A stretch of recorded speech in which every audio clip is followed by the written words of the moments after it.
BBC Bangla. এখন সন্ধ্যা 7:30। একটু পরেই শুনবেন সর্বশেষ বিশ্ব সংবাদ। আপনারা বিবিসি শুনছেন ঢাকায় FM 100, চট্টগ্রামে 88.8, কুমিল্লায় 103.6। আপনারা যেখানে আছেন, বিবিসি আপনার সাথেই আছে।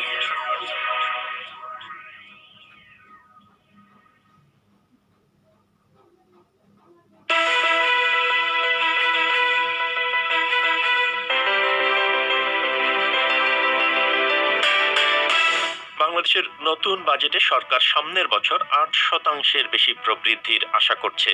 করোনা ভাইরাসের অর্থনৈতিক ধাক্কা সামলাতে কি পরিকল্পনা আছে এই বাজেটে, শুনবেন এ নিয়ে প্রতিবেদন এবং বিশ্লেষণ। করোনা ভাইরাস মহামারীর পর স্বাস্থ্য ব্যবস্থাকে ঢেলে সাজানোর যে কথা উঠছে, বাজেটে সেটার প্রতিফলন কতটা? বাজেট করা হয় পূর্ববর্তী বছরে যে বাজেটের টাকাটা থাকে সেখান থেকে 5 থেকে 10% বাড়িয়ে দেওয়া হয়। কখনোই যে আমার আসলে কোন ক্ষেত্রে কতটুকু দরকার এটা অ্যাসেস করে বাজেটটা দেওয়া হয় না, এটা একটা মেইন প্রবলেম। শুনবেন এই প্রসঙ্গে। যুক্তরাষ্ট্রে বর্ণ বৈষম্যের বিরুদ্ধে বিক্ষোভে এবার ভেঙে ফেলা হলো দাস প্রথা সমর্থনকারী এক কনফেডারেট প্রেসিডেন্টের মূর্তি। এসব নিয়েই আজকের প্রবাহ।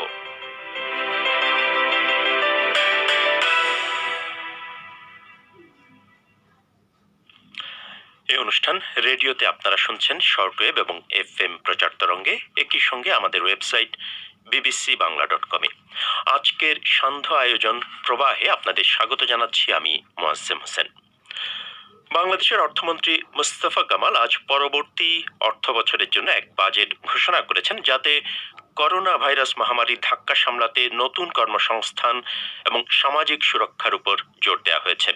অর্থমন্ত্রী স্বীকার করেছেন যে করোনা ভাইরাস মহামারীর কারণে চলতি অর্থ বছরে অর্থনৈতিক প্রবৃদ্ধি তাদের প্রত্যাশার তুলনায় কম হবে, কিন্তু তারপরেও সামনের বছর বাংলাদেশের অর্থনীতির 8% বেশি প্রবৃদ্ধি হবে বলে লক্ষ্যমাত্রা তিনি ঠিক করেছেন। বাজেটের কলেবর গত বছরের তুলনায় প্রায় 13% বেড়েছে। অন্যদিকে বাজেট ঘাটতি ছাড়িয়ে যাবে 1 লক্ষ কোটি টাকা। প্রস্তাবিত বাজেটে সরকারের অর্থনৈতিক পুনরুদ্ধার পরিকল্পনার বিস্তারিত শোনা যাক সহকর্মী সায়েদা আক্তারের কাছে। বাংলাদেশে আজ এমন এক সময়ে অর্থমন্ত্রী আহম মুস্তফা কামাল জাতীয় সংসদে 2020-21 অর্থ বছরের বাজেট ঘোষণা করেছেন, যখন করোনাভাইরাস মহামারীর কারণে দেশের স্বাস্থ্য ও অর্থনৈতিক খাত বেশ বিপর্যস্ত।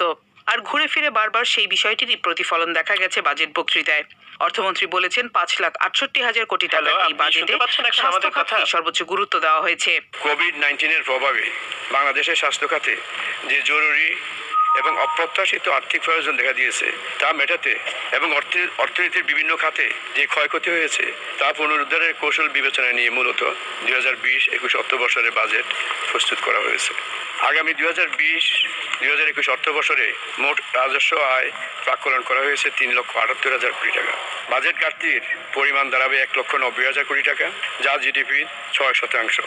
এখানে উল্লেখ্য, এই হার গত বাজেটে ছিল 5%। অভ্যন্তরীণ এবং বৈদেশিক উৎস হতে এই ঘাটতি মেটানো হবে। মহামারীর কারণে গত কয়েক মাসে এই সময় অপ্রাতিষ্ঠানিক খাতে কাজ হারিয়েছে বহু মানুষ। উৎপাদন কমেছে কৃষি ও শিল্প খাতে। সেবা খাতে বহু প্রতিষ্ঠান আয় হারিয়েছে, কর্মহীন হয়েছেন বহু পেশাজীবী। বাজেট বক্তৃতায় অর্থমন্ত্রী উল্লেখ করেছেন, এসব ক্ষতি কাটিয়ে ওঠার জন্য সরকার বিভিন্ন খাতে বরাদ্দ বাড়িয়েছে। কৃষি খাতে সরকার প্রায় 22,500 কোটি টাকা বরাদ্দ করেছে। অন্যদিকে সামাজিক সুরক্ষা কর্মসূচিতে বরাদ্দ দেওয়া হয়েছে 95,000 কোটি টাকার বেশি। আগামী অর্থ বছরের জন্য প্রবৃদ্ধির লক্ষ্যমাত্রা ধরা হয়েছে 8.2%, কিন্তু চলতি অর্থ বছরে প্রবৃদ্ধির লক্ষ্যমাত্রা সংশোধন করা হয়েছিল। ফলে নতুন এই লক্ষ্যমাত্রাকে উচ্চাভিলাষী এবং বাস্তবসম্মত নয় বলে মনে করেন অর্থনীতিবিদ MK মুজিরি। এই প্রেক্ষাপটটা কিন্তু সম্পূর্ণ ভিন্ন। আমরা সবাই জানি একটা জিনিস হচ্ছে যে আসলে কোভিড-19 যে আমাদের যে প্রতিক্রিয়া, যে আমাদের এখানটায় সবগুলো খাতেরই, কৃষি বা শিল্প বা আমাদের সেবা, সব খাতগুলোই কিন্তু 80% মতোই হচ্ছে যে ইনফর্মাল খাত, এবং অপ্রাতিষ্ঠানিক খাতের যে তথ্য, এই তথ্যপত্র কিন্তু স্বাভাবিক সময়ই পাওয়া যায় না। আর এখনকার পরিস্থিতিতে এই খাতগুলো সম্পর্কে তথ্য সম্পূর্ণ অবর্তমান। কাজেই এই বছরের প্রবৃদ্ধি কি হবে এটা কিন্তু বলা খুব ডিফিকাল্ট। বিভিন্ন আন্তর্জাতিক প্রতিষ্ঠান প্রেডিক্ট করছে সেটা অনেক কম, সরকার যেটা বলছেন সেটা রিলেটিভলি বেশি। করোনা ভাইরাস প্রাদুর্ভাবের কারণে দেশে 14 লাখের মতো মানুষ কর্মহীন হয়ে পড়ার আশঙ্কা করেছেন অর্থমন্ত্রী আহম মুস্তফা কামাল। তবে বাজেট বক্তৃতায় তিনি উল্লেখ করেছেন করোনা মোকাবেলায় 10,000 কোটি টাকা থোক বরাদ্দের প্রস্তাব করা হয়েছে। মহামারীর প্রভাব মোকাবেলায় সরকার যেসব কর্মপরিকল্পনা ঘোষণা করেছে তার মধ্যে কর্মসংস্থান সৃষ্টি, মুদ্রা সরবরাহ বাড়ানো, বৈদেশিক কর্মসংস্থান থেকে আয় বাড়ানো এবং আত্মকর্মসংস্থানের জন্য 2,000 কোটি টাকা ঋণ দেবার প্রস্তাব করা হয়েছে। কিন্তু এসব পরিকল্পনাকে প্রয়োজনের তুলনায় যথাযথ বলে মনে করেন না ঢাকা বিশ্ববিদ্যালয়ের অর্থনীতি বিভাগের অধ্যাপক সাইমা হক। সামাজিক নিরাপত্তা খাতে 3% জিডিপি সামাজিক নিরাপত্তা খাতে বাড়ানো হয়েছে, কিন্তু এটি আরো বাড়ানো দরকার ছিল। আর এক্ষেত্রে আরেকটি বিষয় বলতে চাচ্ছি, সেটি হচ্ছে যে শহরাঞ্চলে যারা রয়েছেন তারা কিন্তু কোভিড-19 কারণে বেশ ক্ষতিগ্রস্ত হয়েছেন। তাদের জন্য সেরকম সুস্পষ্ট কোনো নির্দেশনা বা সুস্পষ্ট কোনো সামাজিক নিরাপত্তা কর্মসূচি দেখতে পাচ্ছি না। তো হচ্ছে 2,000 কোটি টাকা যে ঋণ, এটা মূলত স্বনিয়োজিত যে কাজ, সেই স্বনিয়োজিত কাজে উৎসাহিত করবার জন্য আসলে এই ঋণটা দেওয়া হয়েছে। আমি বলবো যে এই বাজেটের মধ্যে আমি যতদূর দেখেছি এটি একটি ইতিবাচক পদক্ষেপ। এই বিষয়টি খুব গুরুত্বপূর্ণ যে কি শর্ত সাপেক্ষে এই ঋণটা অ্যাক্সেস করতে পারবে। তবে বাজেট বক্তৃতায় অর্থমন্ত্রী উল্লেখ করেছেন মহামারীর ক্ষতি মোকাবেলায় সরকার ইতিমধ্যে বেশ কয়েকটি প্রণোদনা প্যাকেজ ঘোষণা করেছে। এর মধ্যে তৈরি পোশাক সহ রপ্তানিমুখী শিল্পের শ্রমিকদের বেতন ভাতা দেওয়ার লক্ষ্যে 5,000 কোটি টাকার একটি ঋণ তহবিল, ক্ষতিগ্রস্ত শিল্প ও সেবা খাতের জন্য 30,000 কোটি টাকার এবং এসএমই প্রতিষ্ঠানগুলোর জন্য 20,000 কোটি টাকার দুটি আলাদা স্বল্প সুদের ওয়ার্কিং ক্যাপিটালের ঋণ সুবিধা রয়েছে। ঢাকা থেকে সাইয়েদ আক্তার। বাজেটে সরকার অর্থনৈতিক পুনরুদ্ধারের লক্ষ্যে যে পরিকল্পনা পেশ করেছে তা কতটা বাস্তবসম্মত, এ নিয়ে কথা বলার জন্য ঢাকা থেকে টেলিফোনে আমাদের সঙ্গে এখন যোগ দিচ্ছেন সেন্টার ফর পলিসি ডায়ালগের ডক্টর ফাহমিদা খাতুন। আপনাকে ধন্যবাদ আমাদের সময় দেওয়ার জন্য। যেমনটি আমরা শুনছিলাম, অর্থমন্ত্রী মোস্তফা কামাল তিনি তার পরিকল্পনায় 4 ধরনের কৌশলের কথা বলেছেন। তিনি কর্মসংস্থানকে প্রাধান্য দেয়া, স্বল্প সুদে ঋণ দেয়া, দরিদ্রদের জন্য সামাজিক সুরক্ষা এবং মুদ্রা সরবরাহ বাড়ানোর কথা বলেছেন। আপনার কি মনে হয় সরকার সঠিক কৌশলই নিয়েছে? ধন্যবাদ। এই যে 4টি কর্মকৌশল এই কথা বলা হয়েছে বাজেটে, যে বাজেট কিনা অর্থনৈতিক উত্তরণ এবং ভবিষ্যৎ পথ পরিক্রমার জন্য প্রণীত হয়েছে, এই 4টি কর্মকৌশল কৌশল হিসেবে ঠিকই আছে, কিন্তু বিষয়টি হচ্ছে যে এই কর্মকৌশলের সাথে বাজেট যেভাবে সাজানো হয়েছে সেই বাজেট সাজানোটা কতখানি সামঞ্জস্যপূর্ণ সেটি হচ্ছে প্রশ্ন। এখানে এই বাজেটে যে আয় ব্যয়ের হিসাব দেওয়া হচ্ছে, এই বাজেটে যে খাতওয়ারি বরাদ্দ দেওয়া হচ্ছে, এই বাজেটে যে ধরনের নতুন নতুন ইনিশিয়েটিভ নেওয়া হচ্ছে কিংবা কোনো ধরনের সংস্কার কর্মসূচির প্রস্তাবনা দেওয়া হচ্ছে, সেগুলি কতখানি এই 4টি কর্মকৌশলের সাথে সামঞ্জস্যপূর্ণ সেগুলোই চিন্তার বিষয়।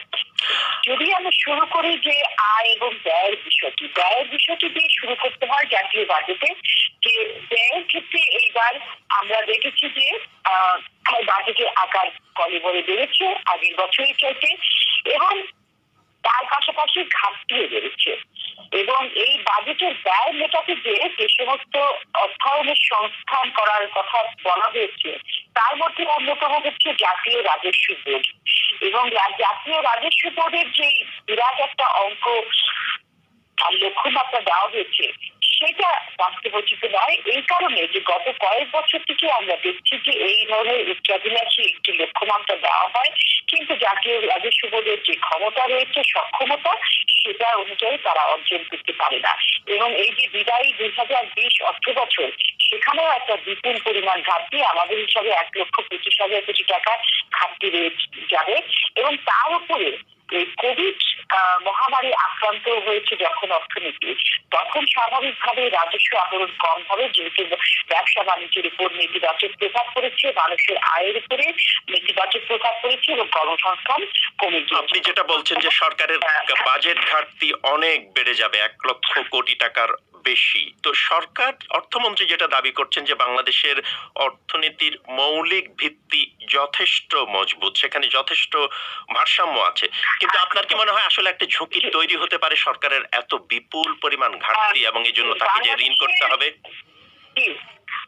দেখুন, যে বাজেট ঘাটতি যেটা জিডিপির 6%, সেটা কিন্তু এই করোনা কালীন সময়ে খুব একটা বেশি নয়। আমরা স্বাভাবিকভাবেই 5%-এর মধ্যে আমরা বাজেট ঘাটতিটা প্রাক্কলন করে থাকি।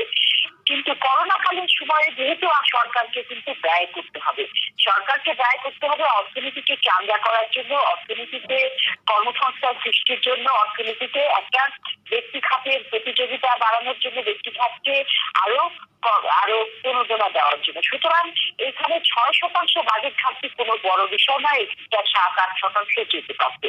কিন্তু বিষয়টা হচ্ছে যে সরকার যে ব্যয় করবে সেই ব্যয় সক্ষমতাটা এবং আয় করবে কোথা থেকে, সেই আয়টা কোথা থেকে এসে ব্যয়টাকে সংকুলন করবে সেই বিষয়টা।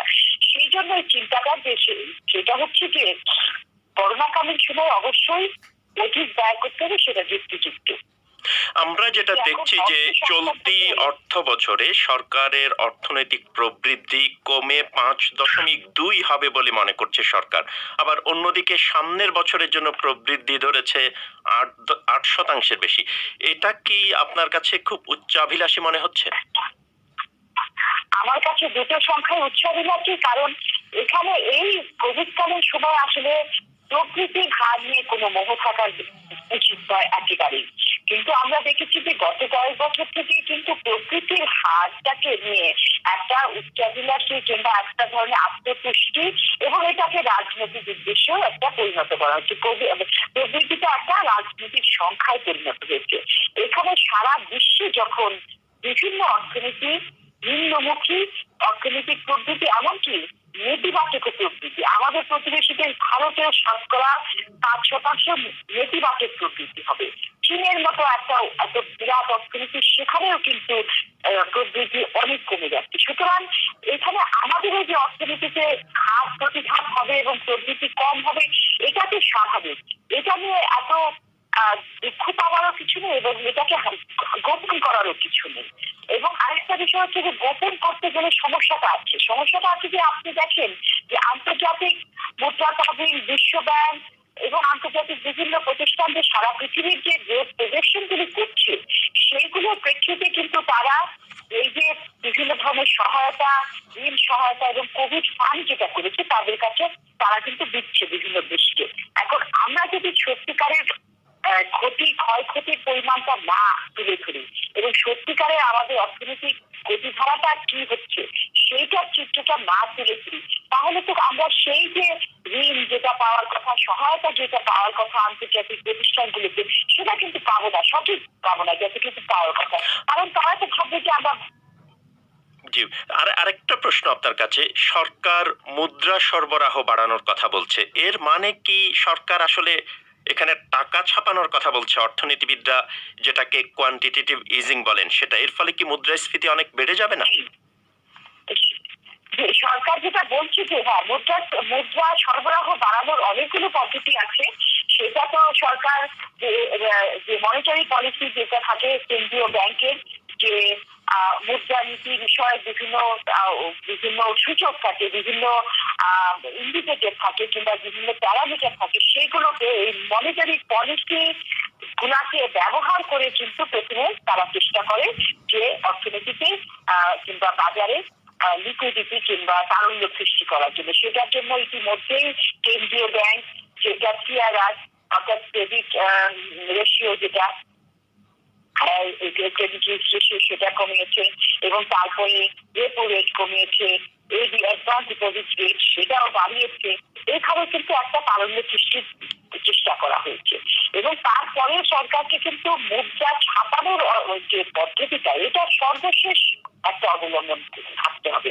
কারণ কি, তাহলে কিন্তু এই যে এমনিতে আমাদের দেশে যখন ব্যাংকিং ব্যবস্থা থেকে যখন তারল্য সৃষ্টি হয়, ব্যাংকিং ব্যবস্থার মাধ্যমে যে ঋণটা যায় সেটা অপচয় হওয়ার একটা সুযোগ থাকে, কারণ ঋণ খেলাপি হয় এবং ঋণ ফেরত দেয় না, খেলাপি হয় এবং অন্যান্য অর্থ কিন্তু ব্যবহারের ক্ষেত্রে সুচারুভাবে অর্থটা ব্যবহার হয় না। সেজন্য সরকারের আরো কিছু উপায় আছে, যেটা যেমন সরকারকে সেটা করতে হবে। দিতে পারে। আমাদের এই যে আন্তর্জাতিক বাজারে তেলের মূল্য এখন খুব কম, এখান থেকে যে লাভটা হচ্ছে সেটাও কিন্তু কাজে লাগানো যেতে পারে। তারপরে সরকারের ব্যয়ের ক্ষেত্রে, প্রকল্প বাস্তবায়নের ক্ষেত্রে যে সমস্ত প্রকল্প এখন তেমন প্রয়োজন নেই, যে সমস্ত প্রকল্প কর্মসংস্থানের ক্ষেত্রে তেমন প্রভাব ফেলবে না, সেই সমস্ত প্রকল্প আপাতত স্থগিত রাখা যেতে পারে এবং সেই অর্থটা অন্যান্য যেমন কর্মসংস্থান সৃষ্টিকারী প্রকল্পে ব্যবহার করা যেতে পারে। সুতরাং সমস্ত উপায়গুলি আমি একসাথে এক্সপ্লোর করার পরেই কিন্তু টাকা ছাপানোর বিষয়। তবে সরকার কিন্তু সময় সময় টাকা ছাপাচ্ছে, সেটা কিন্তু আগের থেকে হয়ে আসছে। কিন্তু এই ব্যবস্থাটা আমাদের মতো দেশে এটার কিন্তু পূর্ব শর্ত হচ্ছে, এটা কার্যকরী হয় পূর্ব শর্ত হচ্ছে সুশাসন। আমাদের দেশে যেহেতু সুশাসনটা নাই অর্থ ব্যবহারের ক্ষেত্রে এবং এখানে জবাবদিহিতাটা স্বচ্ছতাটা নাই, সেই জন্য আশঙ্কাটা হচ্ছে যে অর্থ ছাপিয়ে যখন অর্থ ছাপানো হবে তখন যদি মূল্যস্ফীতি সৃষ্টি হয় সেটার লাগাম কিভাবে টেনে ধরবে। যদিও অনেকে বলছে যে করোনাকালীন সময়ে মূল্যস্ফীতি সৃষ্টি হওয়ার আশঙ্কা নাই, কিন্তু কোনো না কোনো সময় তো সেটা অর্থনীতি আমাদের ঘুরে দাঁড়াবে, তখন কিন্তু আমরা এই মূল্যস্ফীতির লাগামটা টেনে ধরতে পারবো না এবং অর্থটা কিভাবে ব্যবহার হচ্ছে সেটা স্বচ্ছতা জবাবদিহিতাকে আমরা কিন্তু পুঙ্খানুপুঙ্খ ভাবে পালন করতে পারবো না। এইখানে কিন্তু শঙ্কাটা রয়েছে। ডক্টর ফাহমিদা খাতুন, আপনি আমাদের সঙ্গে লাইনে থাকুন, একটু পরে আমরা আবারও আপনার কাছে ফিরে আসব অন্য কিছু বিষয়ে কথা বলার জন্য। বাংলাদেশে করোনা ভাইরাস মহামারীর কারণে স্পষ্ট হয়ে উঠেছে স্বাস্থ্য খাতে এতদিন কতটা কম মনোযোগ দেওয়া হয়েছে এবং কতটা বড় ধরনের সংস্কার এক্ষেত্রে দরকার। সেই পটভূমিতে পেশ করা হয়েছে এবারের বাজেট, কিন্তু এবারও বাজেট বরাদ্দের ক্ষেত্রে স্বাস্থ্য খাতে তেমন কোনো চমক নেই। গতবারের তুলনায় এবার মোট ৩,০০০ কোটি টাকার মতো বেশি বরাদ্দ দেওয়া হয়েছে এই খাতে। করোনা ভাইরাস মহামারীর সংকট মোকাবেলায় তাৎক্ষণিক কি প্রয়োজন সেদিকেই মনোযোগ দেওয়া হয়েছে বেশি। দীর্ঘমেয়াদে কি ধরনের সংস্কার প্রস্তাব করা হচ্ছে এই বাজেটে, এ নিয়ে শুনুন শাহনাজ পারভিনের প্রতিবেদন। জনস্বাস্থ্য বিশেষজ্ঞ থেকে শুরু করে অনেকেরই ধারণা ছিল এবার স্বাস্থ্য খাত অনেক বেশি গুরুত্ব পাবে, কিন্তু অন্তত বরাদ্দের দিক দিয়ে তেমনটা হয়নি। এই অর্থ বছরে মোট বাজেটের ৭.২% অর্থাৎ ২৯,০০০ কোটি টাকার কিছু বেশি অর্থ দেওয়ার প্রস্তাব করা হয়েছে, যা গত অর্থ বছরের তুলনায় ৩,০০০ কোটি টাকার মতো বেশি। জনস্বাস্থ্য বিশেষজ্ঞ ডক্টর লেলিন চৌধুরী বলছেন, এবারের বাজেটে স্বাস্থ্য খাতে সংস্কার প্রস্তাবের ক্ষেত্রে তেমন কোনো চমক রয়েছে বলে তিনি মনে করছেন না। যেটা হয়েছে ক্ষতে মলম লাগানোর মতো, এখন একটা খাত তৈরি হচ্ছে, মলম টলম লাগিয়ে সেটা ভালো করলাম, কিন্তু এটি তো না। আমাদের দেশে যে রোগগুলো বেশি হয় সেই রোগগুলো ক্রোনোলজিক্যালি সাজিয়ে তার চিকিৎসার জন্য কি কি ইকুইপমেন্ট, দক্ষ জনশক্তি, সেগুলো আমাদের মানুষদের কি কি অসুখ হয় সেটা ভেবে প্রণয়ন করা হয় নাই। প্রণয়ন করা হয় নাই বলে কিন্তু বাজেটের সময় আমরা খোঁজা শুরু করি যে কিনতে হবে, কোনটা কিনলে লাভ বেশি, কোনটা লাভ বেশি না। আসলে এটা তো একটা হঠাৎ করে কোনো বিষয় নাই, একটি চলমান প্রক্রিয়া, যেটি আমাদের রোগের চিকিৎসার জন্য আমাদের স্বাস্থ্য জনশক্তি তাদের মিলিয়ে কি কি করতে হবে। এই কারণে এই কোনো কাজ নাই, এটি 10টা বিল্ডিং বানানো হলো, পরে দেখা গেল বিল্ডিং গুলো ফাঁকা থাকে। প্রস্তাবিত বাজেটে করোনা ভাইরাস মোকাবেলায় 10,০০০ কোটি টাকা থোক বরাদ্দ দেওয়ার কথা বলা হয়েছে। সমন্বিত স্বাস্থ্য বিজ্ঞান গবেষণায় 100 কোটি টাকা, চিকিৎসক, নার্স ও স্বাস্থ্যকর্মী যারা কোভিড-19 মোকাবেলায় কাজ করছেন তাদের জন্য 850 কোটি টাকা দেওয়ার প্রস্তাব করা হয়েছে। বাজেট ঘোষণার আগে অনেকেরই প্রস্তাব ছিল স্বাস্থ্য খাতে এবার সবচেয়ে বেশি বরাদ্দ দেওয়ার। বাংলাদেশে কখনোই যা হয়নি। তবে বাজেট প্রস্তাবের আগেই সরকারি বক্তব্যে স্পষ্ট হয়ে গিয়েছিল যে এবারও তা হচ্ছে না। সরকারের উচ্চ পর্যায়ের নেতৃবৃন্দের মুখ থেকেই বক্তব্য এসেছে যে স্বাস্থ্য বিষয়ক সরকারি কর্মকর্তাদের অর্থ ব্যবহার করার সক্ষমতা নিয়ে। গত কয়েক অর্থ বছরে দেখা গেছে স্বাস্থ্য খাতে বরাদ্দকৃত অর্থ অব্যবহৃত থেকে যায়। তার কারণ কি, বলছিলেন ঢাকা বিশ্ববিদ্যালয়ের স্বাস্থ্য অর্থনীতি ইনস্টিটিউটের পরিচালক অধ্যাপক নাসরিন সুলতানা। সময় মতো বরাদ্দ প্রাপ্তি হয় না। দেখা যাবে যে আমাদের বাজেট দেওয়া হয় জুন মাসে, সেই বাজেট সাফ করতে গেলে 2-3 মাস সময় চলে যায়। যখন আমরা টাকাটা পাই তখন আমাদের প্রপারলি আমাদের খরচ করার টাইম থাকে না, আমরা খুব তাড়াহুড়ো করে যাই, যার কারণে আমাদের যতটা কোয়ালিটির কাজ করা দরকার ততটুকু কোয়ালিটি সম্পন্ন কাজ করতে পারি না। নিড বেসড অ্যালোকেশন বাজেটটা হয় না। বাজেট করা হয় পূর্ববর্তী বছরে যে বাজেটটা টাকাটা থাকে সেখান থেকে 5 থেকে 10% বাড়িয়ে দেওয়া হয়। কখনোই যে আমার আসলে কোন ক্ষেত্রে কতটুকু দরকার এটা অ্যাসেস করে বাজেটটা দেওয়া হয় না। এটা একটা মেইন প্রবলেম। বাংলাদেশে গত কয়েক বছর স্বাস্থ্য খাতে বেশ কিছু দুর্নীতি, কেলেঙ্কারির বিষয় সামনে এসেছে। গত বছরের শুরুতে দুর্নীতি দমন কমিশন স্বাস্থ্যমন্ত্রীর কাছে একটি প্রতিবেদন দিয়েছিল, যাতে বলা হয়েছিল স্বাস্থ্য খাতে 11টি উৎস থেকে দুর্নীতি হয়, যার মধ্যে রয়েছে নিয়োগ, বদলি, পদোন্নতি ছাড়াও ঔষধ, চিকিৎসা সরঞ্জাম ও পণ্য কেনাকাটায় দুর্নীতি। এবার প্রস্তাবিত অর্থ কিভাবে খরচ করবে সরকার? দীর্ঘমেয়াদী সংস্কার সংস্কারের কী ধরনের পরিকল্পনা রয়েছে জিজ্ঞেস করেছিলাম স্বাস্থ্য মন্ত্রণালয়ের অতিরিক্ত সচিব হাবিবুর রহমানের কাছে। একটা সাস্টেইনেবল সিস্টেম তো ডেভেলপ করতে হবে, কারণ ভবিষ্যতে এরকম ক্যালামিটি যে আসবে না তার তো গ্যারান্টি কেউ বলতে পারে না। আমাদের স্বাস্থ্য খাতে যে ইনফ্রাস্ট্রাকচার আছে, যে ইকুইপমেন্ট আছে, যে জনবল আছে, 8টা বিভাগীয় শহরে 8টা ক্যান্সার হাসপাতাল হবে, এগুলোর কার্যক্রম শুরু গ্রহণ করা হয়েছে। আপনারা সবাই জানেন যে ডায়ালাইসিস বেড বা ডায়ালাইসিসের জন্য যে মেশিন লাগে এগুলোর সংখ্যা ঘাটতি আছে। ঢাকার বাইরে খুব সুবিধা বেশি ছিল না বিভিন্ন জায়গায়। এগুলো জেলায় বা প্রত্যেকটা মেডিকেল কলেজে এগুলো স্থাপনের ব্যবস্থা গ্রহণ করা হয়েছে।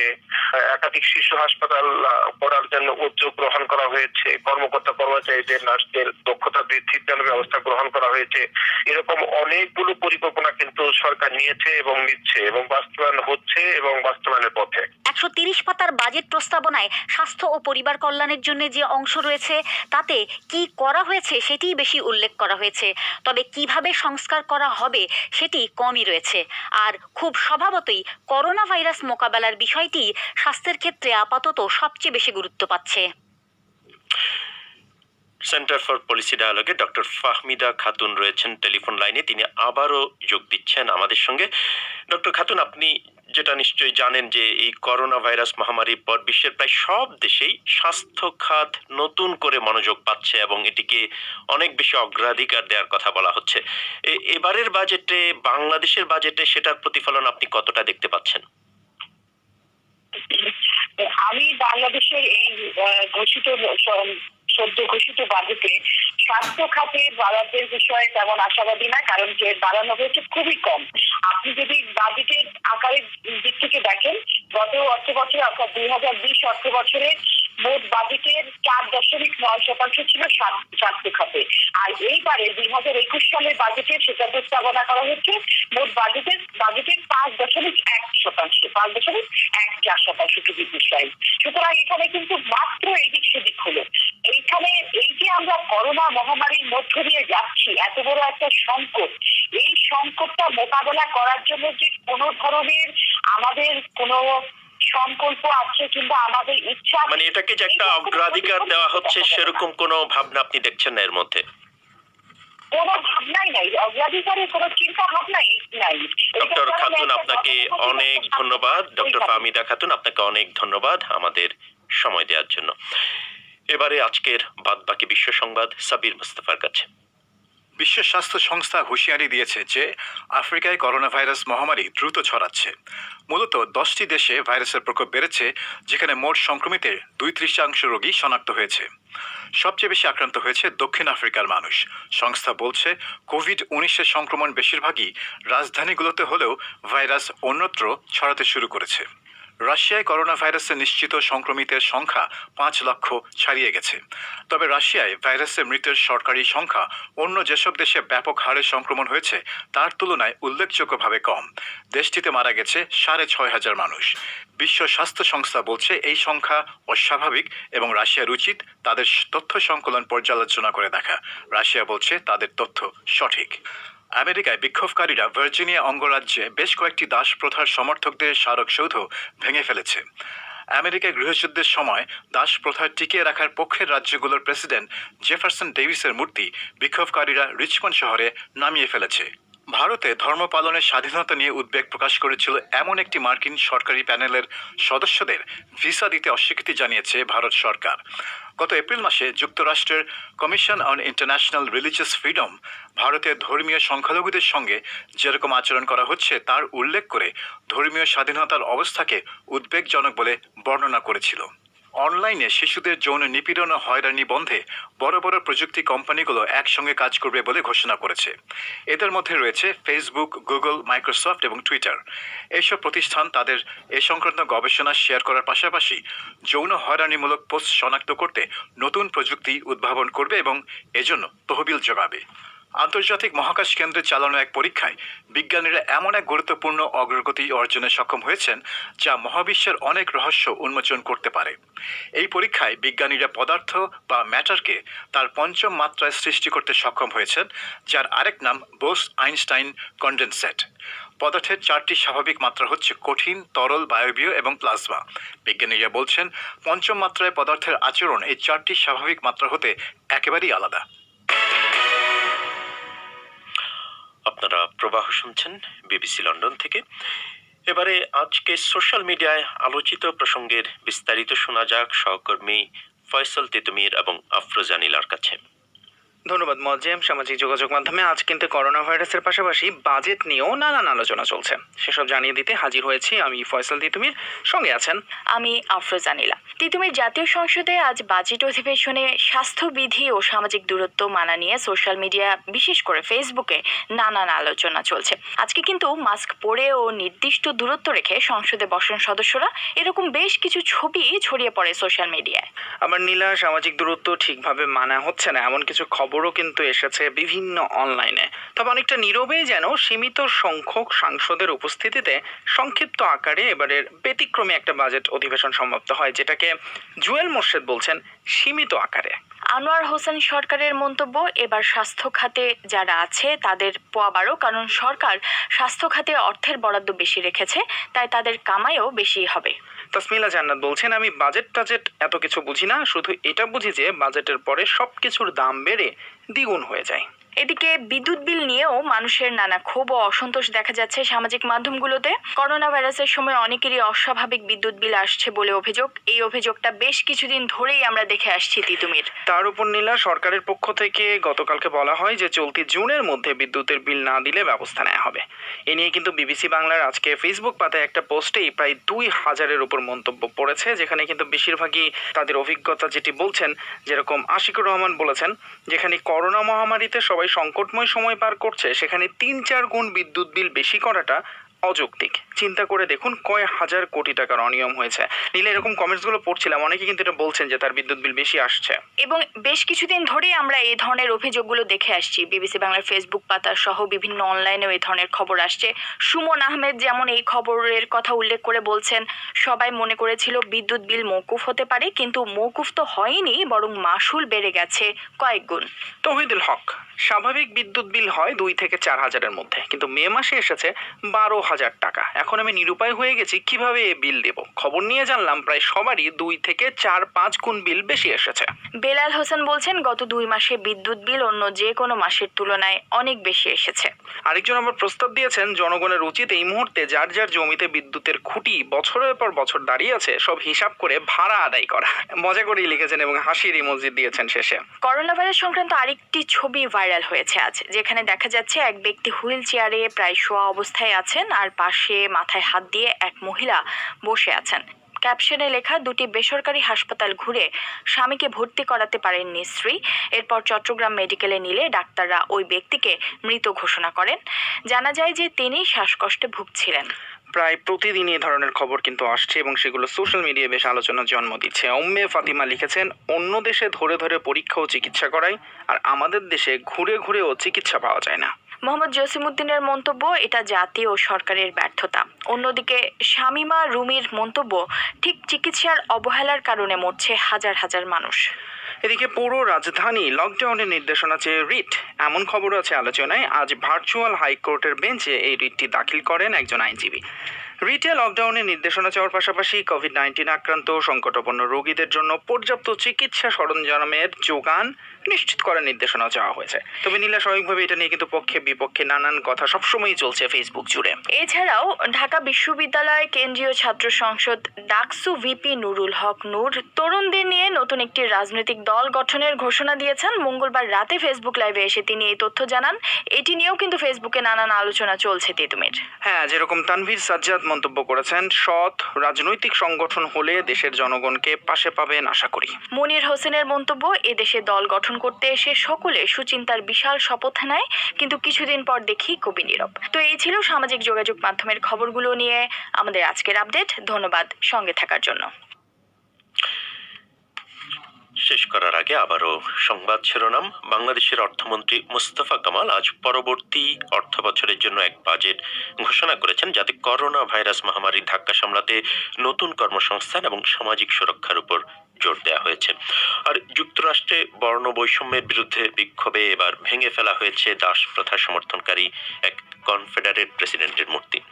আমাদের পরবর্তী অনুষ্ঠান পরিক্রমা আজ রাতেই বাংলাদেশ সময় 10:30 আর ভারতে 10টায় শুনবেন আশা করি। সে পর্যন্ত এখানেই বিদায় চাইছি আমি, মোয়াজ্জেম হোসেন।